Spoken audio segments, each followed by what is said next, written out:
الحمد للہ وحدہ لا شریک لہ والصلاۃ والسلام علی من لا نبی بعدہ۔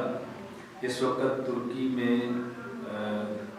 سوغت بازار جہاں پہ ارطغرل غازی کی قبر ہے، میں وہاں پر آیا ہوں اور بطور خاص اس شخص کی قبر پر فاتحہ بھی پڑھی ہے، سلام بھی پیش کیا ہے، ان کے لیے کی اولاد کے لیے دعائیں بھی کی ہیں اور دنیا بھر کے اسلامی ممالک کے لیے دعائیں کی ہیں۔ اللہ تعالیٰ دوبارہ خلافت کو زندہ فرما دے، اللہ تعالیٰ ان سے سنائے، ان کا نام کو قبول فرمائے۔ یہ اس وقت ارطغرل غازی کی قبر ہے اور آپ اس کو دیکھیں، قبر کے اس طرف تقریباً 12 ممالک کی مٹی میں رکھی ہے اور اس طرف بھی تقریباً 11 ممالک 23 ممالک کی مٹی رکھ کے اوپر ہر ملک کا نام لکھا ہوا ہے، کئی ممالک یہاں پر چم ہیں اور الحمدللہ اللہ تعالیٰ کا بہت بڑا کرم و شکر ہے کہ اللہ پاک نے ان حضرات کے آنے کی اور دیکھنے کی توفیق عطا فرمائی۔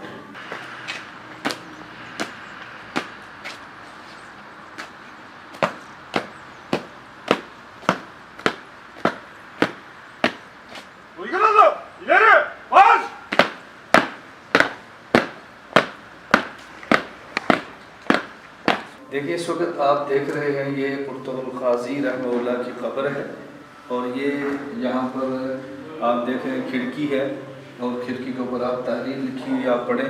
کہ یونانیوں نے 1921 میں آ کر ان کی قبر پہ گولیاں ماری تھیں۔ یہ گولیوں کے نشانات آپ بالکل واضح آپ دیکھ رہے ہیں۔ اسی طرح یہ اس طرف دیکھیں، یہ کھڑکی ہے اور یہاں پر بھی گولیوں کے بہت واضح نشان آ رہے ہیں۔ تو آپ اس سے ذرا اندازہ کریں، میرا مقصد صرف آپ کو بتانے کا یہ ہے کہ یہ مرد قلندر اور یہ بڑے بڑے نامور خلفاء جن کے ساتھ ہم محبت کرتے ہیں، کفر کو ان سے کتنی تکلیف ہے کہ موت کے بعد ان کی قبروں پر بھی آ کر انہوں نے گولیوں کی بچھا کی ہے۔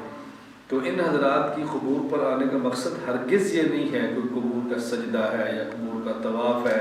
یا کوئی اور چیزیں ہیں۔ مقصد یہ ہے کہ آدمی آتا ہے، فاتحہ پڑھتا ہے، سلام کرتا ہے، دعا کرتا ہے ان کے لیے،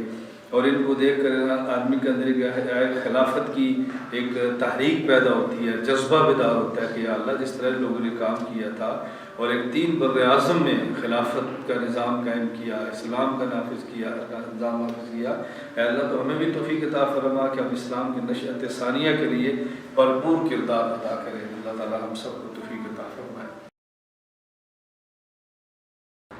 First person to take breakfast was Jay. I know because in the morning I go very